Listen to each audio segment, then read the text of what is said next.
Good morning जय हिंद दोस्तों। 27 जनवरी के महत्वपूर्ण करंट अफेयर्स में सभी का स्वागत है। सुबह के फिक्स 7:30 बज चुके हैं। डेली क्लास सुबह 7:30 बजे होती है। चैनल को सब्सक्राइब कर लो, सभी को नोटिफिकेशन टाइम टू टाइम मिलेगा। और अब क्लास को मेरे साथ सभी न्यूज़ों को अच्छे से समझो। देखो, 27 जनवरी को मनाया जाता है अंतर्राष्ट्रीय स्मरणोत्सव दिवस और अंतर्राष्ट्रीय प्रलय स्मरण दिवस। तो ये दोनों दिवस कब मनाए जाते हैं? 27 जनवरी को। पहली न्यूज़ देखो अब कि हाल ही में देश के किस सैन्य संगठन द्वारा ऑपरेशन सर्द हवा को चलाया गया है? किस सैन्य संगठन के द्वारा ऑपरेशन सर्द हवा को चलाया गया है? तो इसको चलाया गया है सीमा सुरक्षा बल यानी बीएसएफ के द्वारा चलाया जाता है सर्द हवा को। क्यों चलाया जाता है, क्या होता है इसमें, क्या क्या नहीं होता है, सब कुछ जानो डिटेल से। कि सीमा सुरक्षा बल बीएसएफ ने अपना ऑपरेशन सर्द हवा लॉन्च किया है और यह 27 जनवरी तक लागू रहेगा।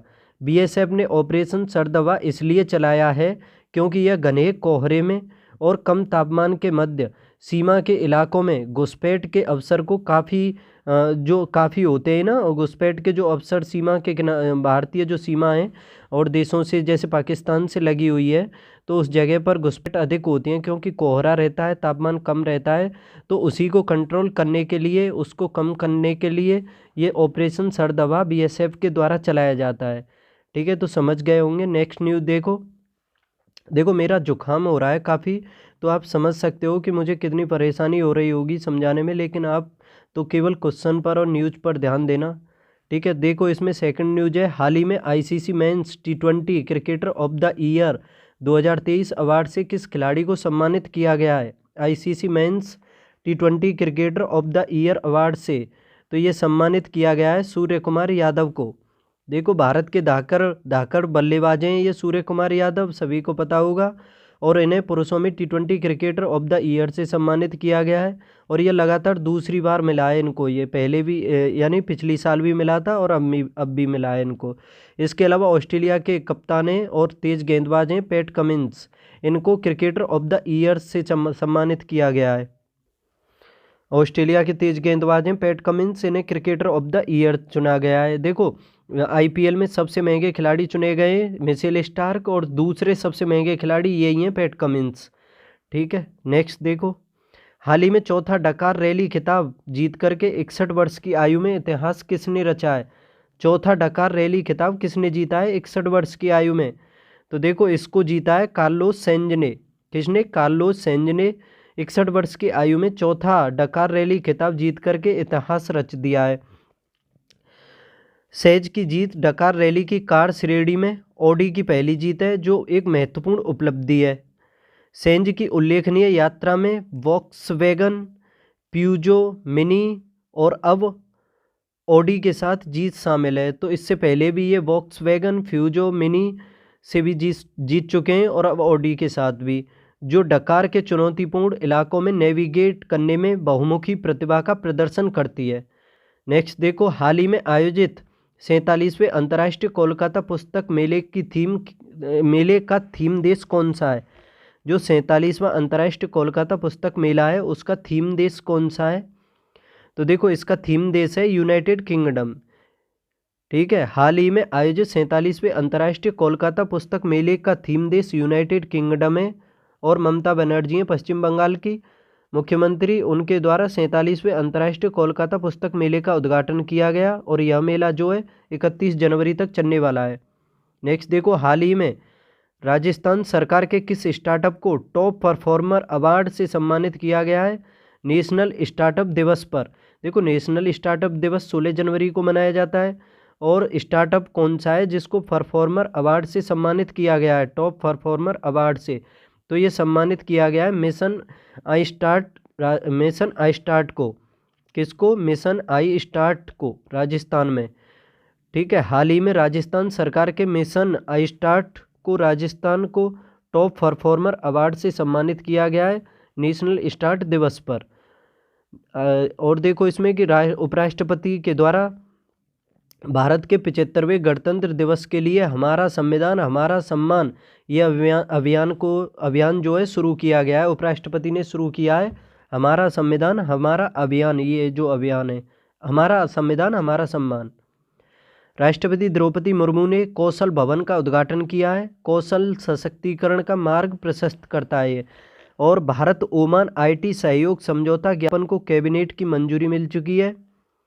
स्वच्छ सर्वेक्षण 2023 में स्वच्छता में भोपाल 5वें स्थान पर है। कौन से स्थान पर? 5वें पर। दुनिया की पहली ब्लैक टाइगर सफारी जो है ओडिशा के CM नवीन पटनायक ने इसकी घोषणा की है। किसकी? ब्लैक टाइगर सफारी की, ओडिशा में। और भारतीय नौसेना तेलंगाना में दूसरा BLF संचार स्टेशन स्थापित करेगी। और श्रीजा अकुला ने WTT फीडर कॉर्पस क्रिस्टी 2024 में पहला वैश्विक टेबल टेनिस खिताब जीता है। In the heat of the night के निर्देशक नॉर्मन ज्विसन का 97 वर्ष की आयु में निधन हो गया है। न्यायमूर्ति प्रसन्ना V वराले सुप्रीम कोर्ट के न्यायाधीश नियुक्त हुए हैं। 34वें नंबर के ये न्यायाधीश बने। कौन? न्यायमूर्ति प्रसन्ना V वराले। न्यायमूर्ति प्रसन्ना V वराले। प्रत्यक्ष कर डे GDP अनुपात वित्त वर्ष 2023 में 23 साल के उच्चतम स्तर पर पहुंच गया है। ये CBDT की रिपोर्ट आई है। रक्षा मंत्रालय ने 14 FPV के लिए मजगाम डॉग के साथ 1070 करोड़ रुपए के सौदे पर हस्ताक्षर किए। नेक्स्ट देखो, BCCI अवार्ड 2024 में पॉली उमरगर अवार्ड किसने जीता है? पॉली उमरगर अवार्ड किसने जीता है 2022-23 के लिए? तो इसको जीता है शुभमन गिल ने। युवा सलामी बल्लेबाज हैं शुभमन गिल। इन्होंने 2022-23 के लिए वर्ष का सर्वश्रेष्ठ अंतर्राष्ट्रीय क्रिकेटर पुरुषों में ये खिताब जीता है और इन्हें नामित किया गया है।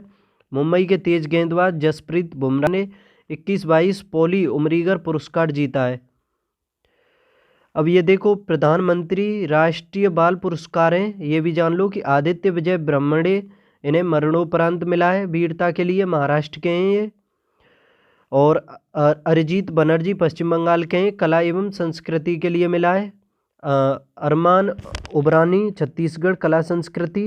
ये देख लो, इतने ज़्यादा इम्पोर्टेंट नहीं है, ऐसे ही देख सकते हो। ठीक है। अब नेक्स्ट देखो, राज्य का पहला कस्टम हायरिंग सेंटर कहाँ स्थापित किया गया है? राज्य का पहला कस्टम हायरिंग सेंटर, तो ये राज्य का पहला कस्टम हायरिंग सेंटर कहाँ स्थापित किया गया है?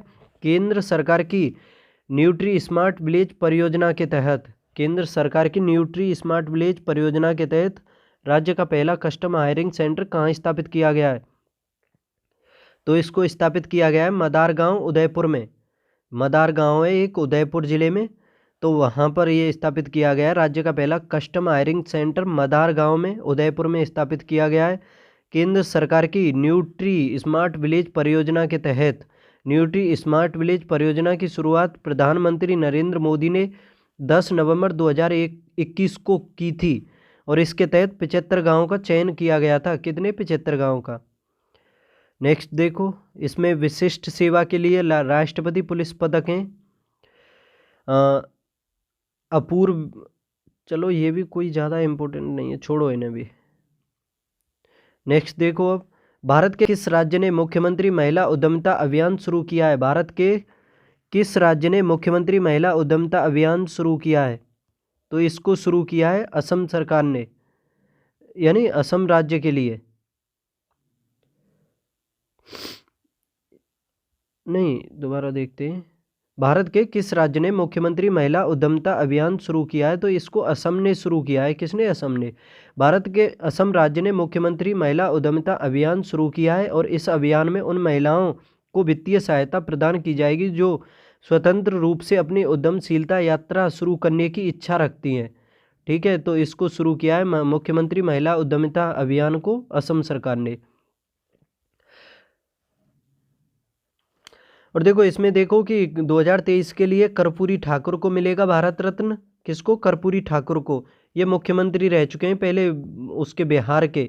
ठीक है, तो इन्हें कर्पूरी ठाकुर हैं, इन्हें भारत रत्न मिलेगा 2023 का। और यह सम्मान राजनीति, कला, साहित्य, विज्ञान के क्षेत्र में व्यक्ति के अभूतपूर्व योगदान को ध्यान में रख करके दिया जाता है। ठीक है, राजनीति, कला, साहित्य, विज्ञान के क्षेत्र में। इसके अलावा खेल में भी मिल चुका है सचिन तेंदुलकर को। भारत रत्न देने की शुरुआत कब हुई थी? 1954 में हुई थी, जब ये राजेंद्र प्रसाद ने 2 जनवरी के दिन की थी इसकी शुरुआत, और सर्वपल्ली राधाकृष्णन को मिला था। 1954 में जो भारत रत्न दिया गया था वो सर्वपल्ली राधाकृष्णन, उसके अलावा राजगोपालाचारी और वेंकट रमन, इन तीनों को दिया गया था ये भारत रत्न जो है, याद रखना। नेक्स्ट देखो अब इसमें क्या है, भारत रत्न से सम्मानित हस्तियों की लिस्ट। 1998 में मदुरई सन्मुख विदु सुब्बालक्ष्मी चिदम्बरम सुब्रमण्यम गोपीनाथ बारदोलाई, इन्हें मरणोपरांत भारत रत्न सम्मानित किया गया 1998 में।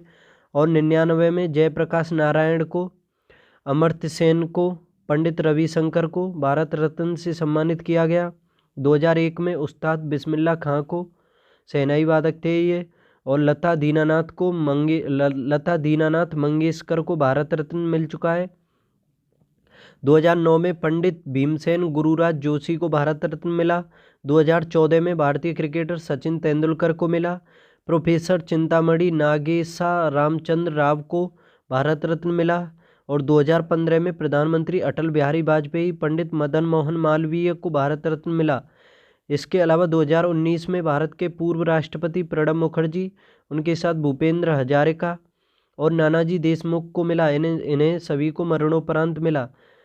नेक्स्ट देखो, दूसरा राज्य खनन मंत्रियों का सम्मेलन कहाँ होने वाला है। दूसरा जो राज्य खनन मंत्रियों का सम्मेलन है वह कहाँ होने वाला है, तो ये होने वाला है भोपाल में। कहाँ पर? भोपाल में। राज्य खनन मंत्रियों का दूसरा सम्मेलन मध्य प्रदेश के भोपाल में आयोजित होगा। केंद्रीय खनन, कोयला और संसदीय कार्य मंत्री हैं प्रहलाद जोशी, इनकी अध्यक्षता में होगा। किसकी में? मंत्री प्रहलाद जोशी, इनकी अध्यक्षता में होगा ये खनन मंत्रियों का दूसरा सम्मेलन। गणतंत्र दिवस 2024 के बारे में जान लो। बीएसएफ के 2 जवानों को वीरता के लिए राष्ट्रपति पदक मिला है, और प्राप्तकर्ता बीएसएफ कर्मी श्यामला राम बिश्नोई और शिशुपाल सिंह हैं। ये बीएसएफ के कर्मी हैं, श्यामला राम बिश्नोई और शिशुपाल। ओडिशा मयूरभंज में दुनिया की पहली मेलानिस्टिक टाइगर सफारी स्थापित होगी। Randhawa senior euro Q school जीतने वाले पहले भारतीय बने। रंधावा जो हैं, ज्योति रंधावा, क्यू स्कूल जीतने वाले पहले भारतीय बने। और अजीत मिश्रा को प्रतिष्ठित freedom of the city of London पुरस्कार मिला है। अजीत मिश्रा को साइकिलिंग वेलोड्रोम में कीरिन रेस में विमला माचरा ने स्वर्ण पदक जीता है। और श्रीजा अकुला ने पहला अंतर्राष्ट्रीय टेबल टेनिस खिताब जीता है। 2023 ICC T20 player of the year Suryakumar Yadav को दिया गया है। हिमाचल प्रदेश राज्य दिवस 25 जनवरी को मनाया जाता है। और न्यायमूर्ति प्रसन्न भालचंद्र वर्ले ने सर्वोच्च न्यायालय के न्यायाधीश के रूप में शपथ ली है। आज का लास्ट क्वेश्चन, 42 दिवसीय महामंडल उत्सव का उद्घाटन कहाँ हुआ है। यानी 42 दिवसीय महामंडल उत्सव का उद्घाटन कहाँ किया जाएगा, तो ये किया जाएगा उत्तर प्रदेश में। कहाँ पर? उत्तर प्रदेश में। रामलला की प्राण प्रतिष्ठा के बाद अयोध्या में राम मंदिर में 42 दिवसीय महामंडल उत्सव शुरू हुआ है। और राम मंदिर के ट्रस्टी जगतगुरु विश्वेश प्रसन्न तीर्थ की देखरेख में 24 जनवरी से शुरू होने वाले इस उत्सव में दैनिक कलश पूजा और गर्भगृह में 48 कलशों के साथ पूजा शामिल है। भगवान राम को मिश्रित मिठाइयों का राजभोग प्राप्त करके वैष्णव परंपरा में सम्मानित किया जाएगा। और इस उत्सव में श्री राम जन्मभूमि परिसर में विभिन्न मंत्रों के उच्चारण के साथ 42 दिवसीय हवन शामिल हैं। तो आज की न्यूज में इतना ही। देखो मेरे जुकाम हो रहा है काफ़ी, तो मुझे बोलने में भी दिक्कत हो रही है, आपको अच्छे से समझा नहीं पा रहा हूँ। जल्दी मच रही है, मुझे जल्दी लगती है कि जल्दी भी कैसे भी क्लास कंप्लीट हो। ठीक है, बस छुट्टी ना हो आपके लिए। तो कल मिलते हैं फिर कल की क्लास में 28 जनवरी के साथ। तब तक पढ़ते रहो, बाय।